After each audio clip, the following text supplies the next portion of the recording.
Okay, we will reconvene, and as members can see, there's been a change of at the top table here. So Robert has to depart soon for a presentation to the New Zealand Planning Institute conference. So Miffy's assuming the chair for the rest of the hearings in terms of providing any input we require. So we'll move now to the Upton and Miller submission. So that's number 13 on page 809 of the our agenda. And welcome, Grant. And so you've been allocated 20 minutes. Dave will ring a bell after 10. That's just to indicate that you've got 10 more minutes left. And if you want to allow a bit of time in that period for any questions members may have. All the submissions have been pre-circulated. Members of the panel have therefore had the opportunity to read all of those. So I'll hand over to you. Thank you very much. We'll probably struggle to need 10 minutes. It's a fairly confined submission point, and probably the value might be in the questions. But just introductions to my right, I have Mr. Upton, landowner at Salisbury Road at Ngārawahia, and his wife, Barty Miller, also landowner at Salisbury Road there.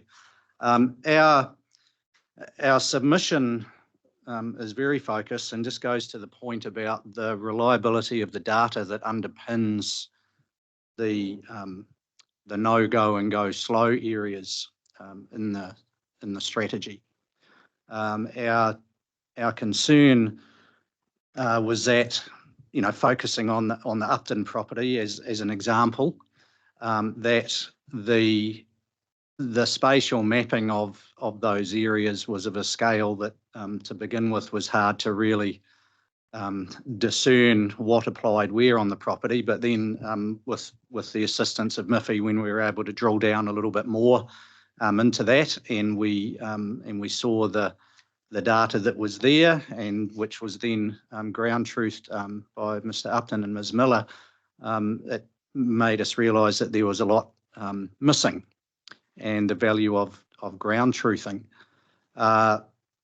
It seemed to us, and myself as a practitioner, that the extent of the no-go and the go slow areas, which have some real implications and trickle-down effect in terms of planning policy and so on and so forth, needed to be based on really reliable and replicable and ground truth data, and it just didn't seem to be there.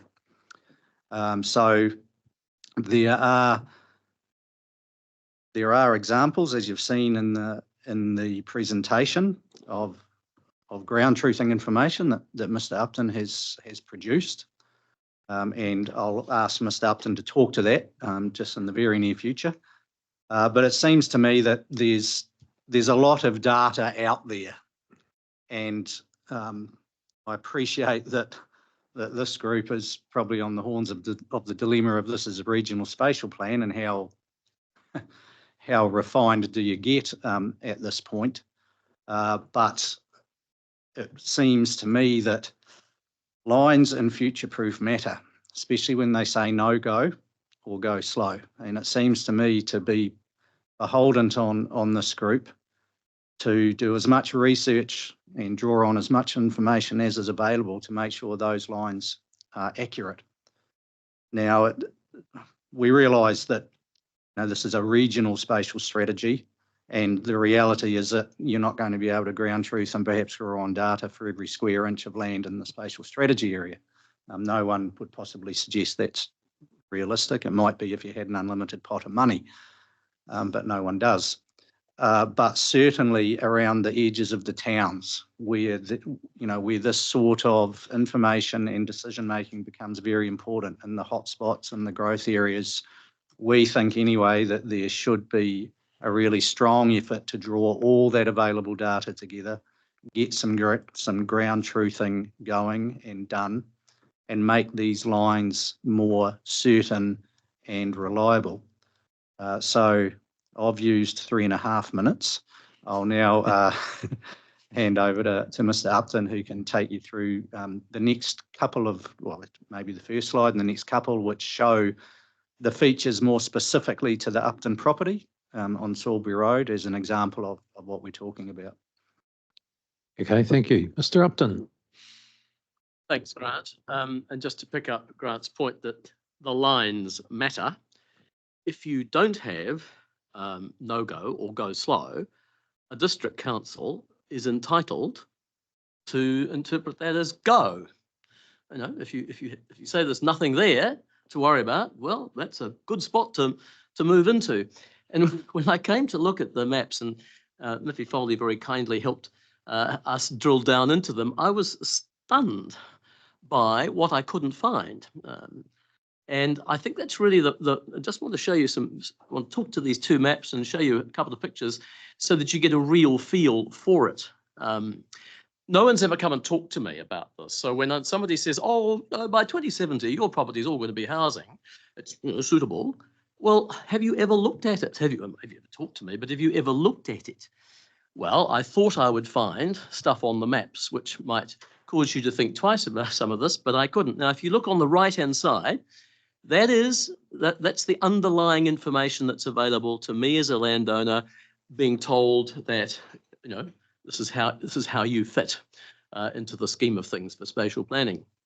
And on the left, you'll see my map, where I've joined the dots, if you like. There's some really inexplicable things on the strategy map, the one on the right. There's bits of wetland that stop and then they start again.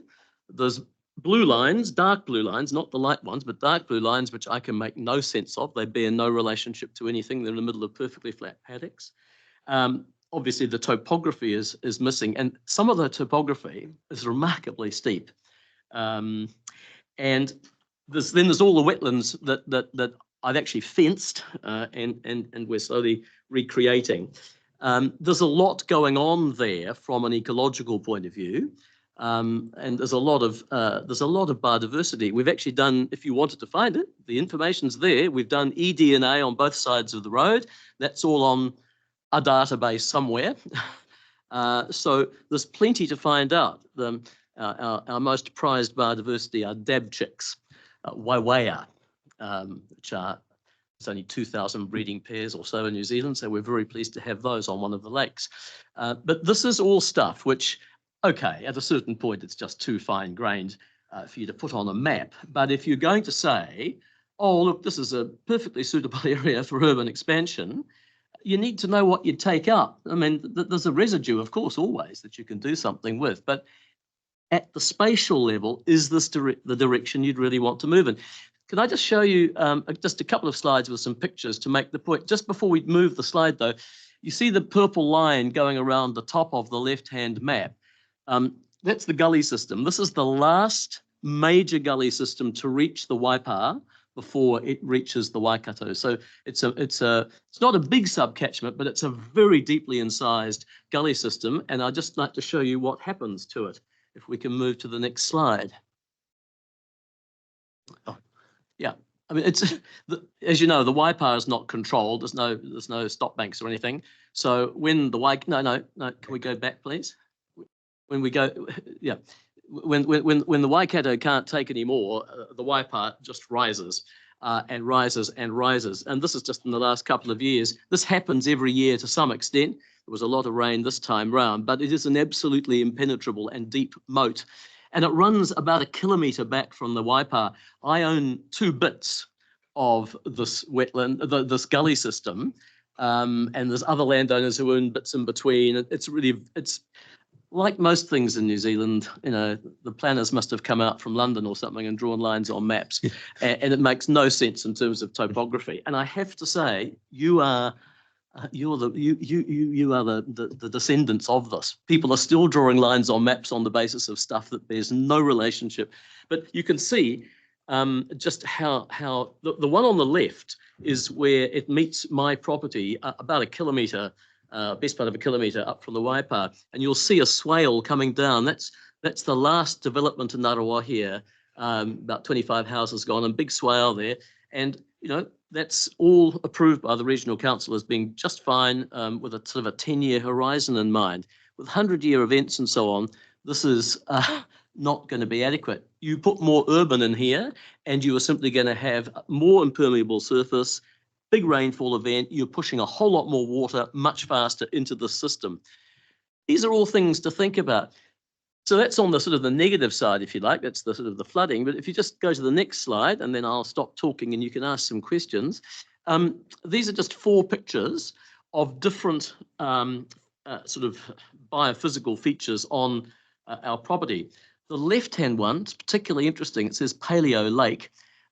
We had Professor Lowe from Waikato University. We've had him out several times, but I got him out when this body of water formed.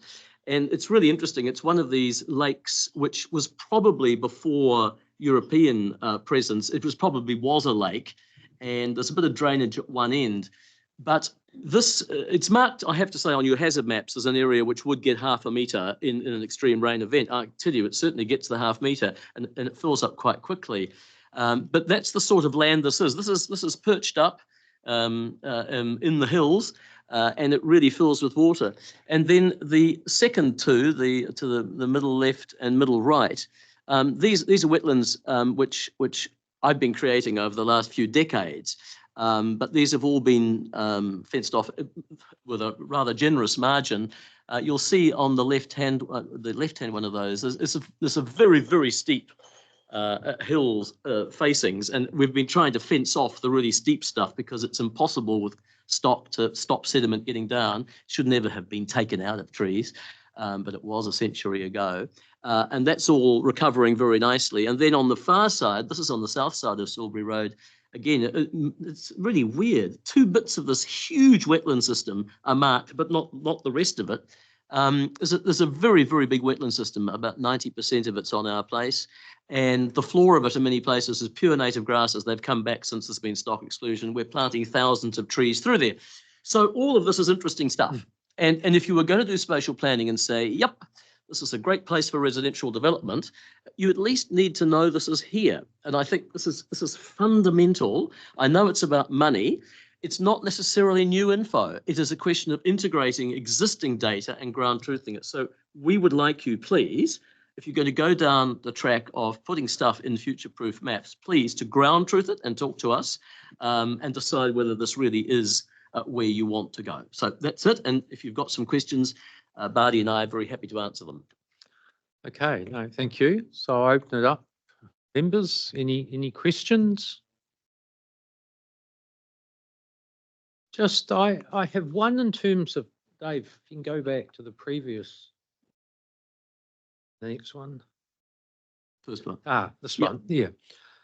So I'm just interested in terms of, and when you opened, Grant, you talked about in terms of the spatial plan with that, from that regional perspective. It's just getting a sense of how far down in terms of detail future-proof should go. So as opposed to, yeah, it's really looking at what the layers look like and whether some are appropriate at the future-proof level and then some at in a regional plan or in a district plan. So I just wanted a bit of a sense of that level of detail. Yes, and I gather you've been hearing various submissions in the last couple of days about where the lines should be hard Yes. or fuzzy, Yes.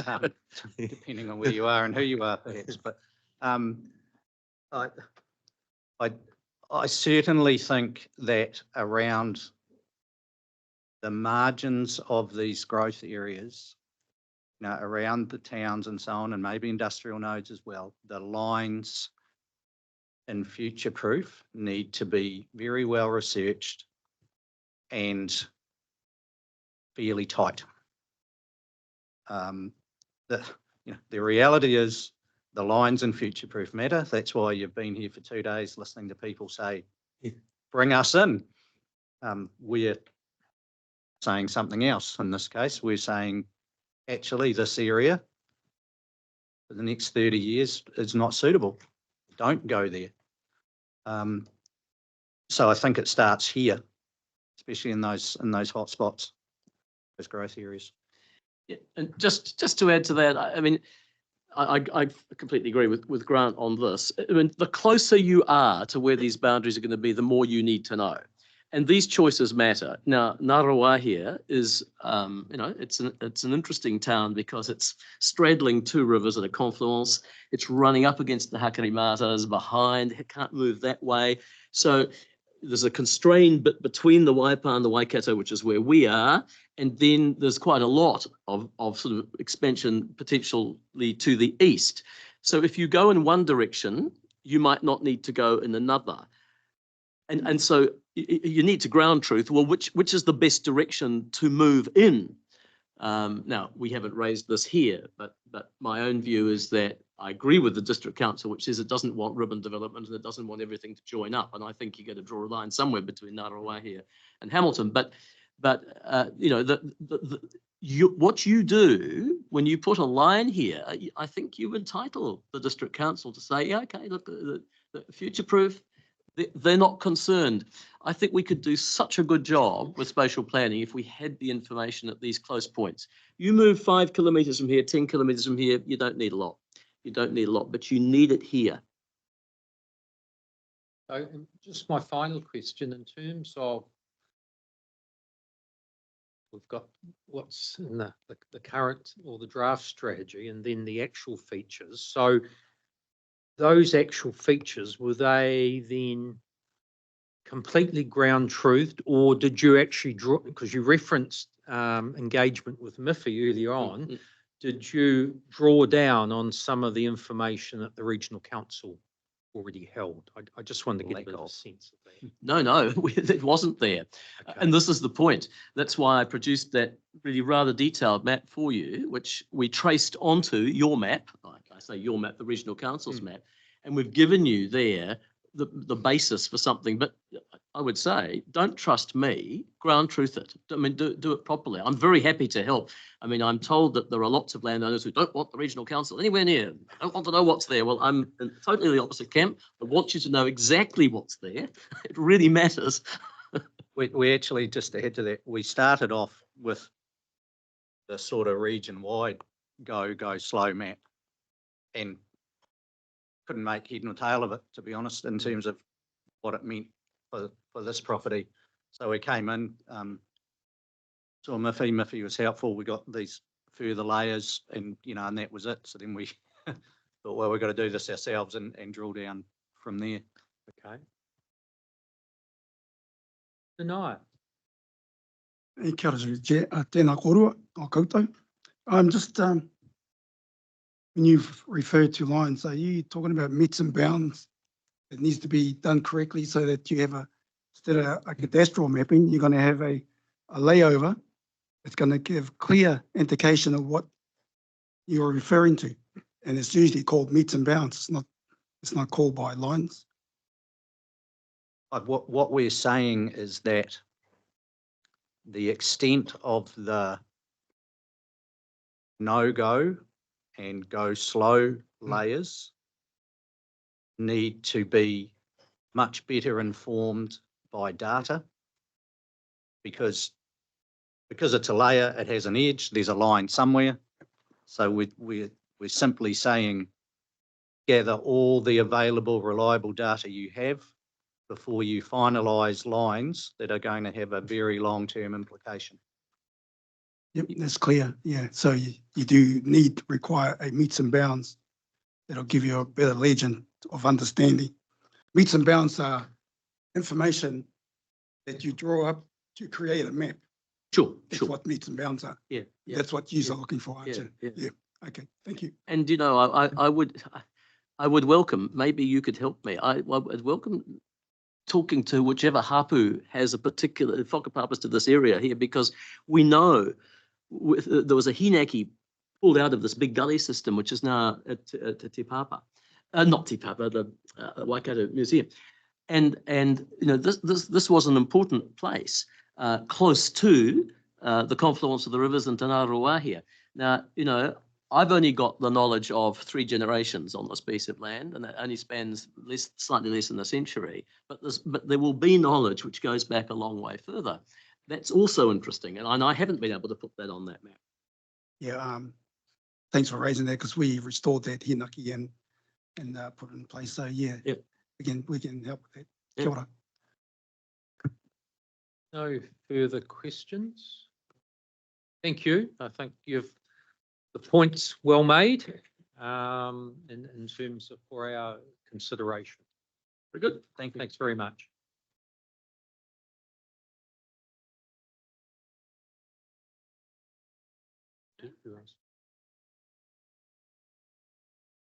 Okay. Yeah. Yes. Yeah. Yeah.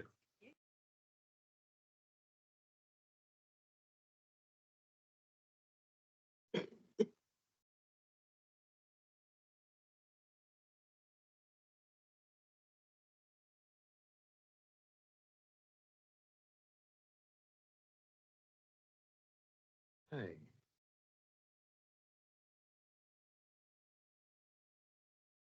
So we'll now move to Korean Trust, submission 27, and that's on page 814 of our agenda. And presume it's Andrew. It is. So welcome, Andrew. There's a time allocation of 20 minutes. Dave will ring the bell after 10, and you then may choose to leave a bit of time for us to ask any questions that members may have. All the submissions have been pre-circulated and read by the hearings panel. Over to you. Perfect. Thank you, Chair. Good afternoon to the committee.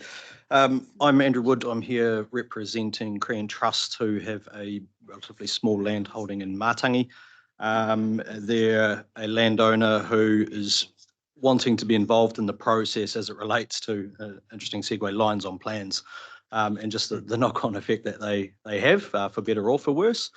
In essence, the landowner has a dairy farming generational background.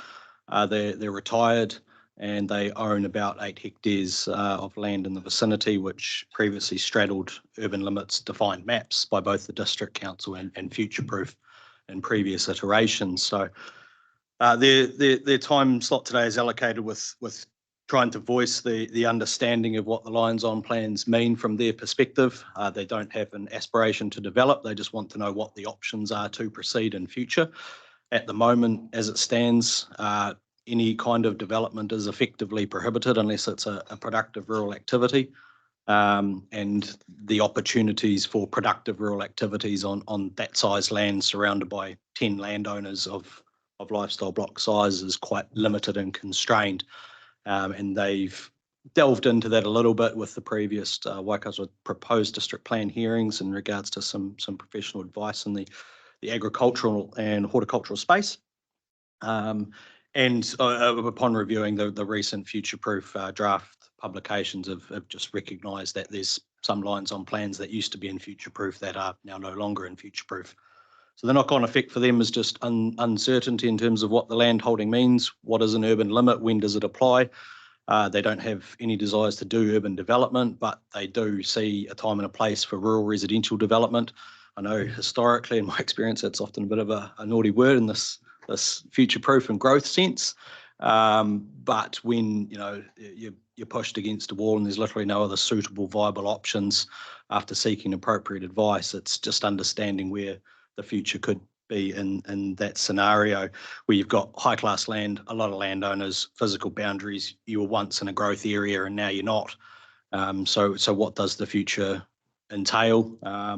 Because with lines on a plan, things in this instance become prohibited to do otherwise. So the submission really, I guess, relates to that sequence of events. It's in my experience, it'd be reasonably unique, but certainly not uncommon in the Waikato district and to a degree Waipa as well, where there's just rules and plans are influenced by higher order documents such as future proof, and changes to those, rightly or wrongly, often don't get the scrutiny they probably need to really inform regional growths of cities, towns and villages.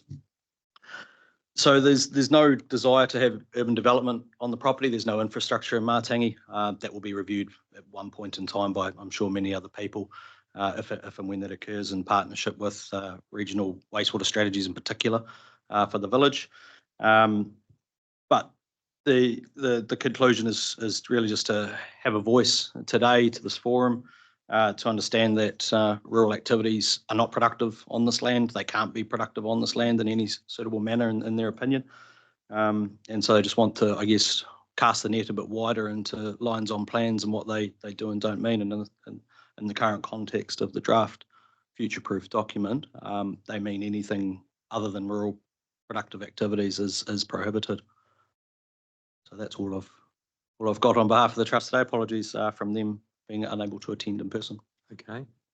So thanks very much, Andrew. Now open it up for questions from members. No, there don't appear to be anything.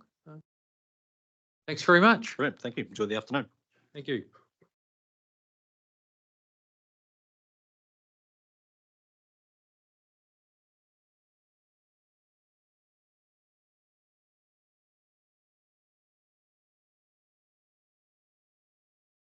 So we'll move to our next submission, the ward group, and I presume you're Ashton. Rowan Ashton. Oh, sorry. That's Okay. all right. I haven't got the full name here, so welcome, Ryan. Welcome, Kelvin. Hello. So if you could, in a moment, I'll just get you to introduce your team. Would have heard you allocated 20 minutes, the bell will go at 10. So if you want to leave a bit of time towards the end for any questions members may have. So otherwise, over to you, Ryan. Thank you. And good afternoon, members of the committee. I'm here with Mr. Rolofse, did I get that right? And Mr. Norgrove, strategies and Hera, respectively. The board has filed a comprehensive submission, which contained an evaluation against the criteria and the future-proof strategy for inclusion of additional areas. And so I just want to encapsulate that submission for you and have Mr. Norgrove address his reporting and then open up to any questions. So in terms of what ward is seeking, it's seeking that its land be identified either as an area for future industrial growth or as a potential industrial area for investigation. So the land should be familiar to you. It's at Meremere, between State Highway 1, a parcel of heavy industries owned land where the old Meremere power station was, which was owned by Tainui Group Holdings, and then the wetland on the other side. So unfortunately, Mr. Ward couldn't be here today. He did wish to be, but he is happy to provide any further information that might assist the committee in considering his company's submission. He's a long-standing member of the Tika Whara community and the Meremere community, and that really is a big part of where his submission is coming from. He's operating a consented contractor's yard from the land as at present to support his or services demolition and resource recovery business. And he also has a quarry in Tika Whara. So that's the sort of the personal where this is coming from. And he's receiving a lot of inquiries for people wishing to utilise his land holdings for industrial activities in the locality.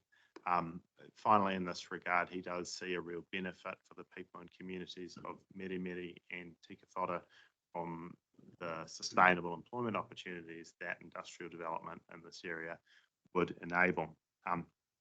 Mr. Norgrove's reporting has illustrated a shortfall in industrial supply in the northern Waikato region in particular, and that's he will speak to that, but it's related to the spillover demand from Auckland, but very much focused on the northern Waikato. It would have been helpful for this process to be informed by the 2024 HBA, but in my submission, the best available and most up-to-date information that you have before you on this issue is Mr. Norgrove's reporting. And that's focused very much on what's happening in the market in terms of real capacity rather than a more, let's say, theoretical approach of what plan-enabled capacity might tell us is there. Just if I can, in terms of the business assessment, which we are still waiting for, hopefully we receive that in the next fortnight or so. That will then be sent out to all submitters, and we will provide an opportunity for those who wish to come back with any written comments on that within the timeframes, so that when we consider and deliberate on submissions in early May, we'll have that information available to the panel also. Excellent. Well, that is good to know that the process around that has been considered and a fair opportunity for submitters provided. Yeah, so because we've had similar concerns raised by a number of not the first districts. to raise that. Yes. So then, in terms of what we say is an identified shortfall in this northern Waikato locality, there's some key reasons that we say the ward site is ideally located to address to supply that demand. So the first reason is that site can be developed at no capital expenditure cost to councils in terms of infrastructure provision, and that's because it's strategically located adjoining existing infrastructure in terms of state highway network, rail line, energy infrastructure. In addition to that, and Three Waters infrastructure, in addition to that, the developer is committing to providing the necessary connections to hook into those existing strategic pieces of infrastructure. And I'd emphasise that there is the potential for a rail siding here to adjoin the heavy industry, and what Ward would be seeking is a light industry to complement that with the rail siding, which is a really significant opportunity. That would require further discussions with Kiwi Rail, which are currently occurring. There is a flooding constraint with the land in terms of those Three Waters issues, but that can be addressed via clean filling activity to just raise the levels of the site somewhat. And the technical aspects of that have been addressed in the memorandum from Terra, which accompanied the submission. Continuing in terms of water, there is the opportunity to improve water quality outcomes here, and Mr. Rolofse can address you on that. We've provided a soil evaluation, so there is a small amount of LUC2 soil on the land, and LUC3 as well, so the NPS HPL is engaged, but we submit that those tests can be met. And I think when you read that detailed soil evaluation, you see that this land isn't really highly productive in substance. There's also a really significant potential for ecological benefits, and we've shown in the submission the areas that are proposed to be enhanced. All of that would have to be captured through structure planning at the rezoning stage, and that's how we say that those benefits can be secured. So with that, I'll turn over to Mr. Norgrove. Welcome, Kelvin. Thank you. I won't go through all the numbers in my original memo and the supplementary memo, which has been sent out this week. But in a nutshell, based on my long experience really with Franklin Local Board, Auckland Council's Future Development Strategy, and now the Future Proof Strategy, weighing all those together, which you have to do to take North Waikato seriously, it's obvious to me that the spillover impacts from Auckland are happening and have been happening for some time. The Auckland Future Development Strategy basically relies on Drury as its industrial sort of heartland in the south now. There's very limited additional industrial capacity that's envisaged to go into Drury. There is a future development area that is now kicked out till after 2035, but it's not even that large compared to the existing 5-zoned industrial area. And then you might get a little bit more around Pukekohe. Then when you come into the North Waikato, the housing and business assessment essentially relies on the 100 hectares or so in Tuakau as the future capacity in that North Waikato area. And for various reasons, that just isn't, readily available, nor a likely pipeline over the next 10 years of any significant capacity coming out of there. Most of it is in horticulture use. The vacant land is in horticulture use. Industrial uses don't want to go near sensitive activities. I think Tuakau is probably a good example where the equivalent of a business assessment years ago had high hopes of what was going to happen in Tuakau, and it didn't actually come to pass. What's happened in the meantime is we've had Pocono basically develop out. Meri has the heavy industrial zone, legacy zone, if you like, which Tainui have their own plans for, and their own priorities are obviously at the moment with Ruakura. But that's still something that Peter Ward sees his site as complementary to, and could make it work as a joint development over time, where you're providing a hub of jobs. As Rowan said, you're on the river communities there, Te Kauwhata, Meri, Pocono, Tuakau. There are a string of pearls, if you like, and there is a logic to having activities in those locations where people can live and work. And at the moment, when you do a 20-minute catchment around Meri, you've actually got about 10,000, 20-minute drive time, 10,000 people as of 2018 that were working in industrial sectors.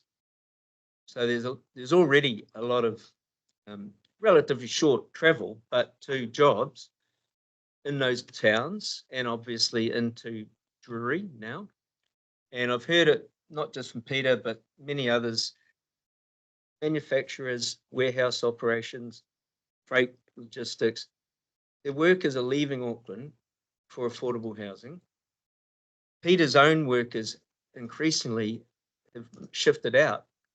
There's a lot in Te Kauwhata, there's Tuakau. So that's the reality, and industrial is being displaced from Auckland. It's not the place to get into the Auckland Future Development Strategy, which is already adopted, but it does signal that they basically couldn't do anything about the demand projected, so they would need to monitor it. And I think the future-proof strategy says the same thing. And industrial seems to be a bit of a poor cousin, where housing has got all the attention from central government and local government in recent years. Business capacity, certainly with industrial, the demand is certainly a lot higher than was forecast in the last round of HBAs, doesn't matter where you go. And that short to medium term 10-year outlook is a critical one for any pipeline of supply to have any chance of success to deliver sites on the ground that people can actually buy and develop for industrial activities. I know it's not part of this submission, but when I look at the Waipa Plan Change 20 around the airport, Fraser Colgrave's evidence for that found that in the last 10 years, sites developed for industrial actually had a building floor space to land area footprint of only 23%, which is the opposite of what the assumptions are in the HBAs, because they're based on legacy development. They've got about 40% footprint. But what's happening is you get much more less intensive development, even with large scale logistics centres. There's still got a lot of space. They need a lot of space around them for the truck movements. They're bigger trucks these days. They want to be away from the neighbours. They need amenity around their site, and so on. So you've got a lot of assumptions and limitations.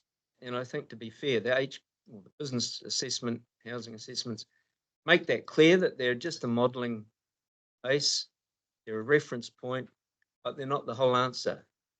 And certainly in the 10-year frame, you've got to move away from that theoretical plan-enabled capacity and look at the reality of where demand is heading and what feasible supply is coming out. And as I say, it's worked in Pocono because you had basically a few, small number of landowners willing and committed to doing the development. Tuako is not the same thing. The large site there is 31 hectares from the Reynolds block, has been on sale for 2 years. No one's picked it up. So that's really, it's crunch time, I think, with the strategy. And the problem for that North Waikato area in particular is to wait for a next update to consider, blue sky greenfield areas. We know that the frame for zoning and infrastructure and earthworks and so on, that's not going to deliver anywhere near the capacity needed in probably at least 5 years, but more likely 8, 9. And just to finish, I was around in Auckland Council when Drury Stevenson's group was promoting that. And that was 12, 14 years ago. And that was seen as that will solve Auckland's industrial demand problems for the foreseeable future. And it is working, but it took years to get to the point where sites, meaningful numbers of sites became available, and they are being snapped up and built out pretty quickly. Okay. Anything else, Ryan, or was that No, I think that fairly encapsulates it. So we're okay? happy to take your questions. Very good. I'll open it up for questions from members. James. Mr. Chair.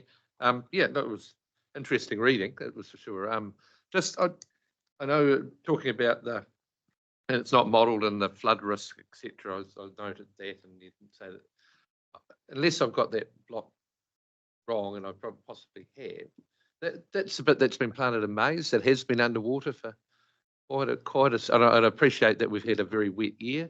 Is that? That's the southern block of the Waterland, wedged between Island Block Road and the Mary Power Station. Yeah. Little triangle portion, if you look at from Yeah. that is waterlogged for most of the rest. Yeah, so that is the piece that I'm recalling. And that piece is proposed to be converted into a wetland that will Okay. accept stormwater runoff from the waterland and from the TGH catchment, and to treat water before it's discharged into the road. So that would be how many hectares would be needed to? Around 6 hectares. About 6 to do that. Okay, thank you. And that is depicted on the map in the ward submission as a sort of stormwater detention wetland area. Nanaia. Kia ora koutou. Is that part of the Whangamerino wetlands? It's the largest wetland in New Zealand? Yes, the Whangamerino is on the eastern side of the North Island Main Trunk Rail.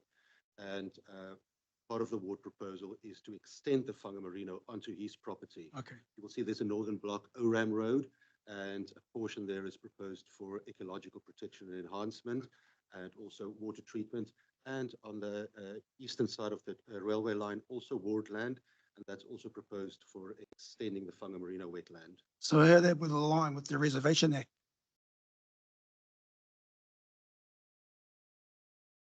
Which Reservation Act, Oh, sorry? Whangamerino is a reservation. Look, that's not something that we've had reason to consider, but we'd be happy to and provide a Yeah. written answer to your question. Sorry. Reading that you consulted with Waikato Tainui and Muka, is that right? And but even they didn't mention anything about that area being a reservation. It may be something that of interest you need to check out. Carolyn. Thank you. Thank you for your submission and coming to present. I may have missed this, and apologies if I did, but could you just indicate your timing or desire to get going should it be recognised as a potential for further investigation? So this would be a great thing if Mr. Ward could be here today, because it's his timing, not my timing. But my understanding is that his intent is to clean fill the site quite rapidly, and he considers that that's available. Well, there's demand for clean fill space, which will have that occur quite rapidly. And then broadly speaking, in 5 years' time, the first tranche of it being ready to go. And that allows time for rezoning processes, etc., to occur. So that's the sort of lead-in time that Mr. Ward is considering. Thank you. Yeah, I just had a clarification in terms of, Rowan, I think you mentioned the TGH land in terms of the former power station site and around that. What's the zoning of that area? Is it industrial or has some other type of zoning? It's heavy industrial. Okay. Yeah. And so the idea with this land is that it would be light industrial zoning, which would complement heavy industrial activities there. Okay. No, thank you. Just to clarify that, Bill, add to it, the heavy industry zone in Waikato District Council's plan does apply to Meremere Power Station site, Tainui own, and the dairy factories in Pokeno, but the land next to those dairy factories is light industrial. Okay. No, thank you for that. There's nothing further. Well, thanks very much. Thank you. And thanks for the way you've helpfully presented your submission. Thank you.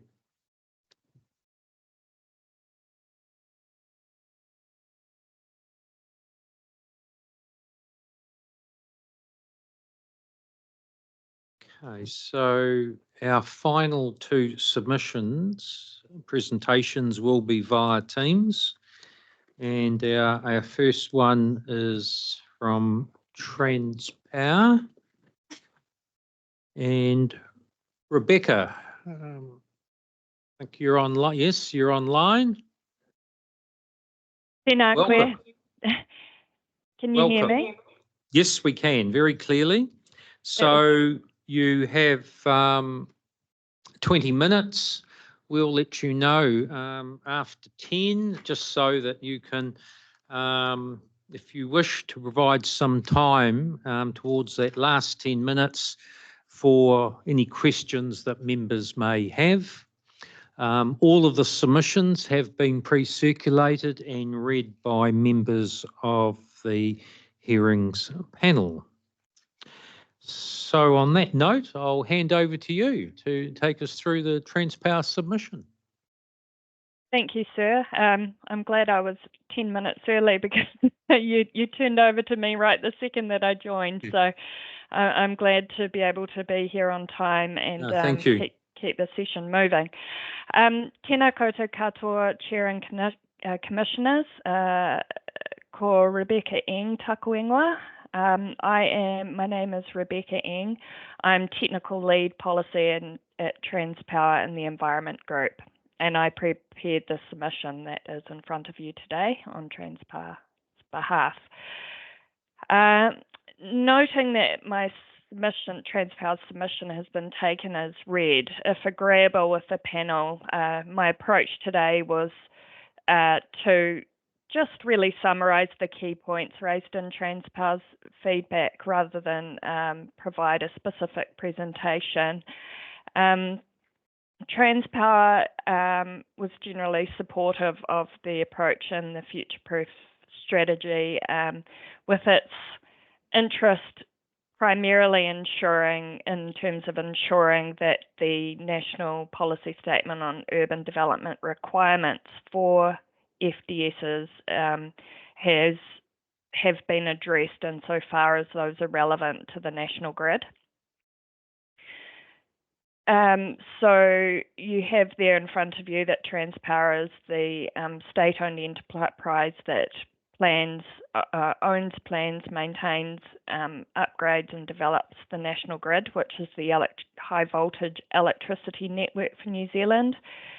So it's occasionally confused with the former trust power, but importantly, what the national grid does is it transmits that electricity from where it's generated at various locations, hydro dams, wind farms, etc., to where it is used either by direct connection to large industrial users such as TY Aluminium Smelter and Glenbrook Steel Refinery, but primarily to Transpower's customers, which are the distribution networks all around the country, and from there it's taken to where it's used by homes and businesses, etc. So we really like to explain the grid as the freight network, I suppose, the state highway for electricity in New Zealand. And so with that in mind, and as I said earlier, Transpower's feedback being centred on those specified requirements within the FDS, within the MPSUD for FDSs, Transpower's feedback centred around three key issues. As you'll see there within the appendix, there are some requirements of some minor word changes and clarifications. I won't go over those, but instead focus on the core issues. So the first is with regard to the FDS requirement to specify the additional infrastructure required to support the projected growth or predicted growth. And the national grid falls under the definition of additional infrastructure. This is addressed to an extent within the Appendix E, with the list of some projects that are intended to be or potentially occurring on the national grid within the Waikato region or the sub-region that is subject of this strategy. However, what isn't clearly stated or linked to those projects is the extent to which the projected growth in the FDS or FPS requires any electricity supply increases or whether it's sufficient. So we've got the list of the projects, but the link between the or a confirmation if there's no additional work required to support the growth, just to close that gap, I suppose. And what's important with that is Transpower plans for its upgrades primarily based on data that it receives from the distribution companies. So in this instance, it's Waipa Networks, Well, and Powerco. So those are the three distribution companies that cover the area that is within the future-proof strategy. And I think that the FDS would benefit from a statement in there that provides some kind of confirmation or otherwise that the projected growth can be serviced within the electricity network at distribution and national grid level. And with regard to the grid, it would be important to note any pinch points within the distribution network that might impact on national grid exit points, so the main substations where the distribution networks take their electricity from. So just a bit more narrative around that would more clearly meet that requirement within the MPSUD for supply of additional infrastructure. The second element is with regard to referencing the extent to which the national grid buffer corridors have been taken into account as a physical constraint to development within the future-proof study area. So within all of the district plans that fall within the future-proof area, there are relatively stringent national grid corridor buffer, national grid buffer rules that restrict particularly sensitive activities, so residential development from locating 12 metres either side of the centre line of National Grid transmission lines. I appreciate the future-proof strategy is looking at a relatively high level, and I acknowledge that the National Grid is mapped within it, which is great to see, but I consider that there would be a benefit again for the part of the NPSUD that requires constraints to be stated, that the National Grid buffer corridors warrant mention, given the National Policy Statement on electricity transmission and the direction provided in that. I think that that's quite important when it comes to the implementation end, and yields and a more granular detail is being considered for development, especially in intensification. And in Hamilton, for example, there's some places where the grid already traverses over existing urban areas. The final part is regarding the section on climate change and greenhouse gas emissions. Obviously, with the future-proof strategy, there's actions in that document or in that strategy that direct growth and development in such a way as to meet climate change mitigation objectives by finding ways to reduce greenhouse gases or greenhouse gas emissions. And one element of the bigger picture there is the extent to which the electricity network in New Zealand and renewable electricity generation will contribute to that, those objectives.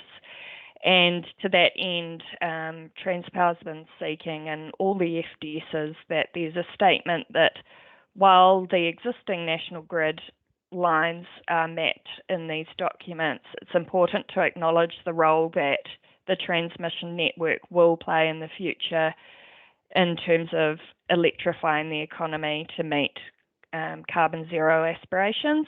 So that might be a statement saying we know where these assets are at the moment, but it's quite possible that new National Grid assets will be required in the future, particularly to connect to new forms of renewable generation, especially when you consider the 30-year time horizon for future development strategies.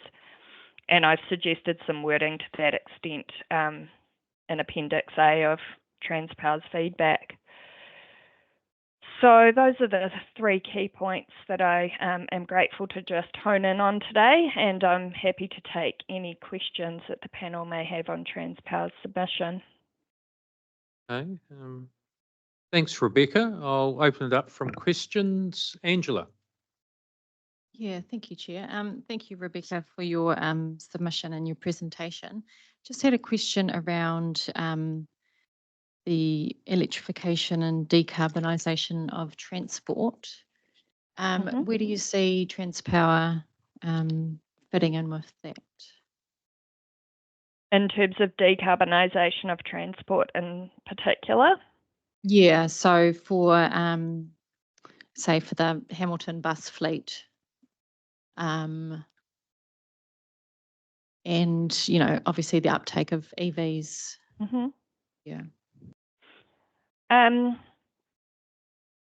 In terms of how the grid works specifically, Transpower or the National Grid doesn't necessarily have a direct role to play in those activities. How that would manifest in terms of the National Grid is in two ways. The main operational effect would be that as the demand for electricity increases and the forecasts for electricity increase as a result of data around those types of things. So increase in EVs, increase in EV charges, higher users of electricity being the bus fleets or industrial users, for example, switching from fossil fuels. That information feeds into Transpower system planning activities to determine the extent to which enough electricity is being provided to certain locations to support that demand.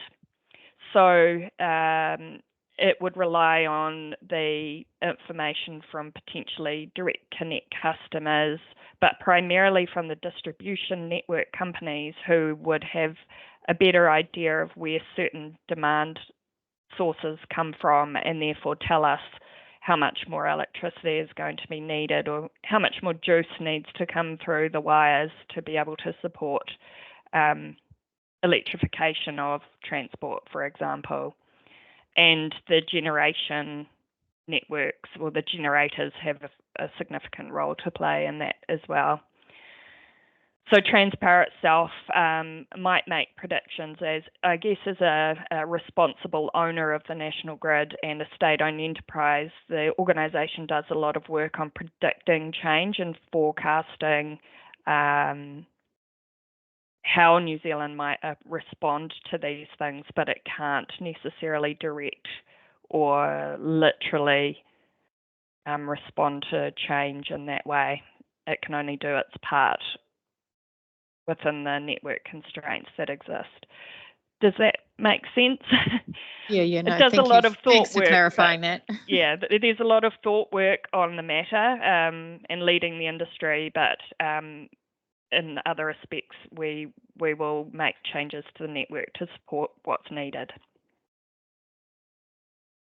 Carolyn. Thank you.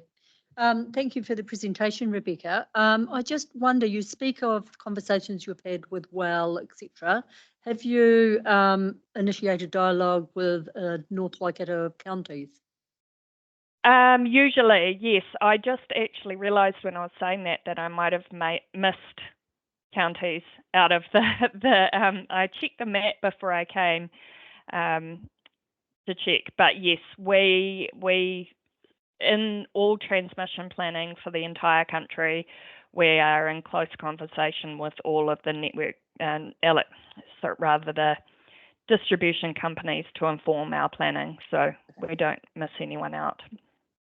Okay, thank you. Just good to have that reassurance. Yeah, and sure. also, when you speak of the renewable energy and enabling it, we're talking obviously on rural zone. Can you see any disconnect with the impacts on the rural industry?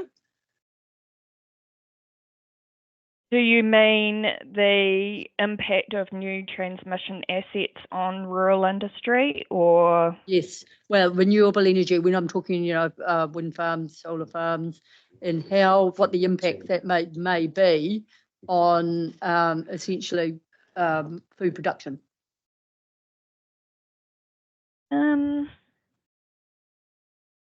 I wouldn't tend to have an opinion on that. The way that plays out within the transmission context would be on an application by application basis. So, for example, if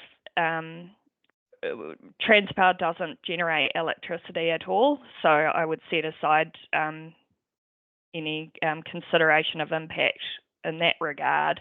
And it was probably somewhat overreach of me in asking that, but just while I heard you there. Okay, yeah, thank you. That's okay.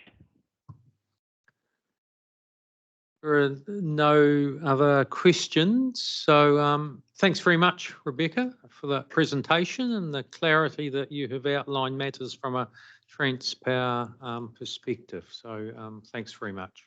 No problem. I could just reiterate, as I said in my submission, that if I may, sir, that Transpower is more than happy to work with officers and representatives of the distribution company to fill those gaps in that we've identified with regard to the statement of state of play with electricity supply. Okay.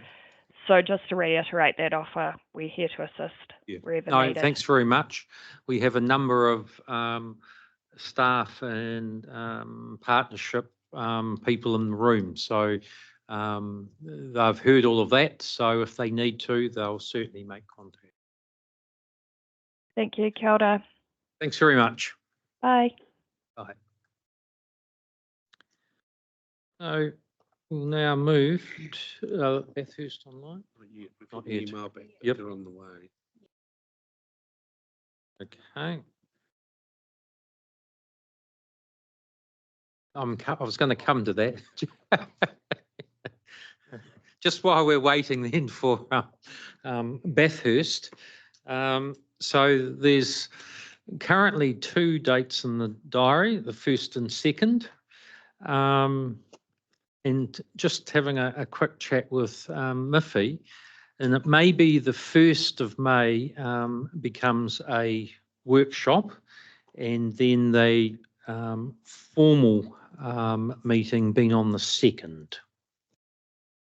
So, but I'll have a further discussion with Miffy and Robert and co, and then we'll be in a position to confirm that. So just leave the 2 dates there at the moment.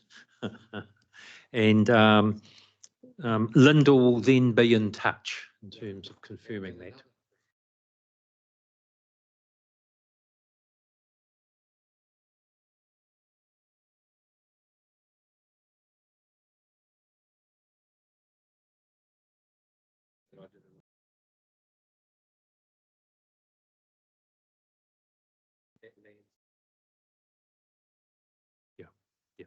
Yep. No, I think no, I appreciate that. Okay.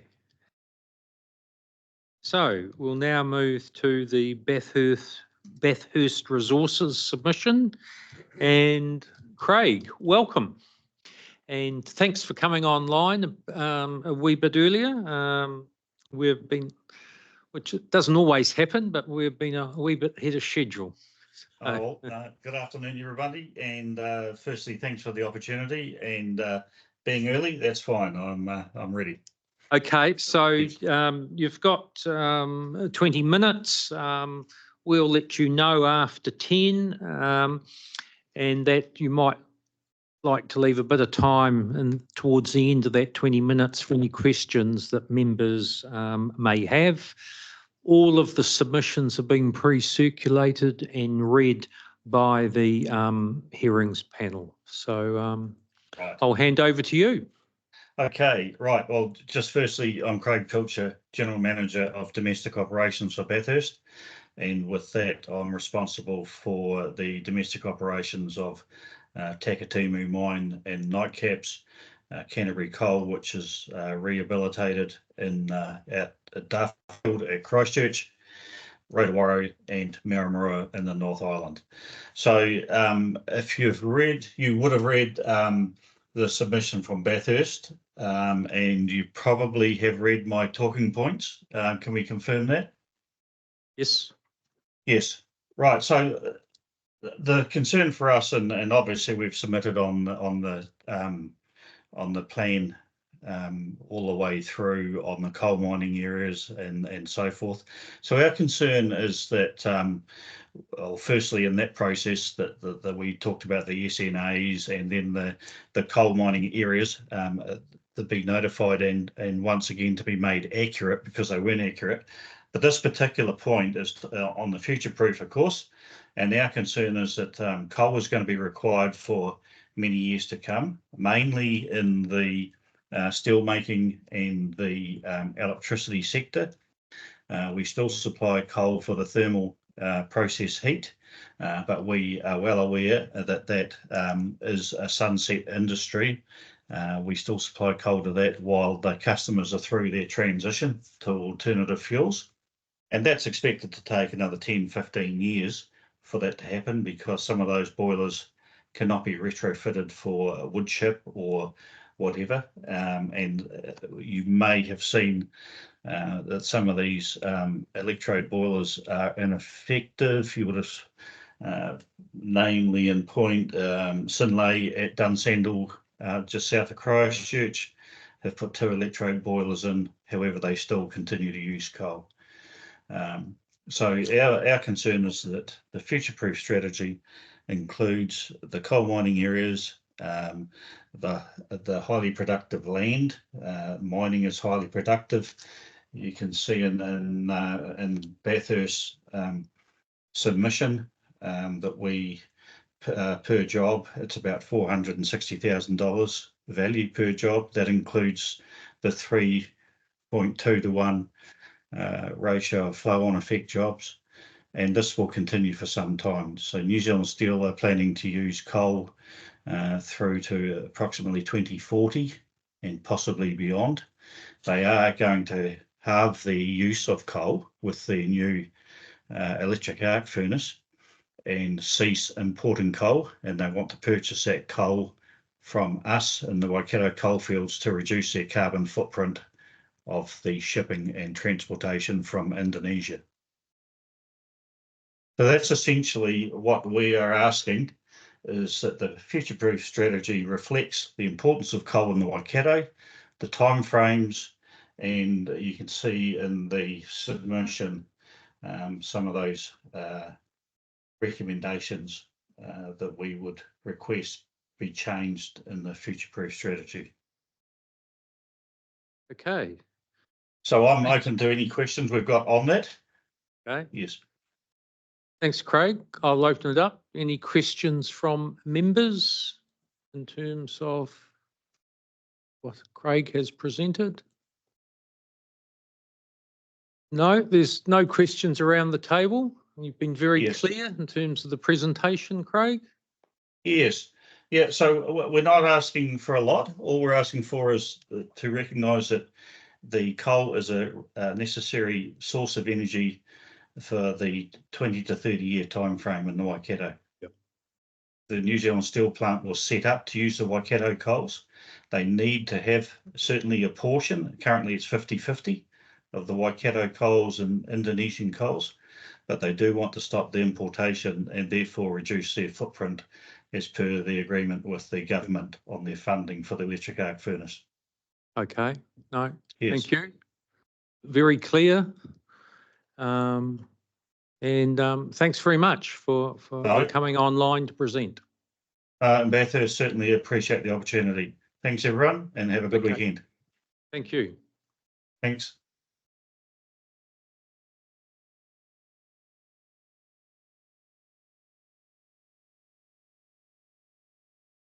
Through the chair, I think it just ought to be noted also that I chair the proposed district plan subcommittee, and I just note that there are just a number of submissions that are. Yep, we'll note that. Thanks, Carolyn. Well, members, that completes the hearing of all submissions.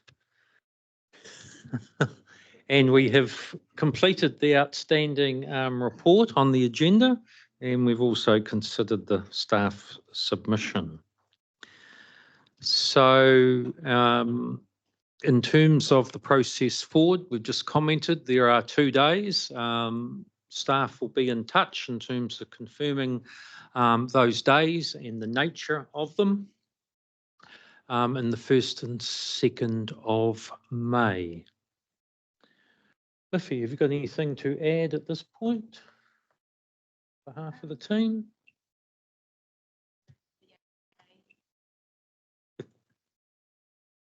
So with the HBA, we do hope that we will be able to provide it shortly. So we will send it round to all the panel, obviously, and send it out to the submitters and then provide the package of comments back to you. That's, I guess, a key part of the puzzle. Yes. Yeah. Okay, what I'd like to note on behalf of the panel, I'd just like to note all the work that has gone in by the teams, both in terms of the future-proof partnership, the partner organisations and consultants in terms of getting us to this particular stage of the process, and a lot of thought and preparation has gone in terms of preparing us for these last couple of days. So I'd just like to acknowledge job well done, team. And we look forward to receiving your advice in due course in terms of the matters that have been raised in the submissions themselves, and obviously by the presenters in the last 2 days. So thanks very much. I'd just extend a thank you to all my colleague panel members in terms of your attention during the hearings, and also being prepared to tease out some of those matters that have been raised. So thanks very much for that. Also, just letting you know that Sarah will look at the recording. If she has any questions of any of the submitters after looking at the recordings, they will be provided in writing to any of those submitters that questions are directed to. The responses will come back in writing. They will then be circulated to all members of the panel. So I don't know whether she will have any, but it's just that will be the process if there are any particular questions arising. So quite transparent, and it'll all be part of the record, and will also be attached to the minutes, the hearing. Anyone got any questions at this point?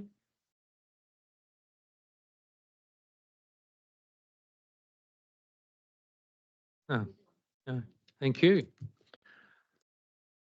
Mr. June. Yes, yeah. So I'll adjourn because the business isn't finished yet. Because we'll come back in May. You can close this different meetings. You're happy to, is that okay? Very good. Well, before I do, I'll ask the Naya to closing karakia. Kia ora tātou, and on behalf of Kauru Atua o Te Waka, thank you again, Bill, for a job well done, and clearly everyone else. And once again, thank you for the experience on behalf of our people. Nō reira, mihi mai ki a koutou, I raro te korowai o tātou matu nui te rangi, I raro te korowai o te kingitanga, e mihi tēnei aroha kōrero me tātou moimiti I runga tēnei kaupapa o tātou. In other words, I just want to reiterate the fact that the prayer that we continue to use is to help everyone, not just a particular hapu o iwi, it's there for all of us in concern. Kia ora. Anō reira, piki mai, kake mai, ho mai te wairoa kia au I tuana ko te kuia nei ki te pō. Pō nā waira I raru ai, papa ki tuana ngātai ki te reinga, ka pō, ka ao, ka watea. Turi whakamauna kia tīna, haumi e hui e.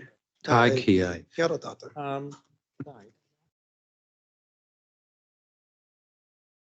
What I will do, just reflecting, I will adjourn because we're also going to be getting further information, that type of thing.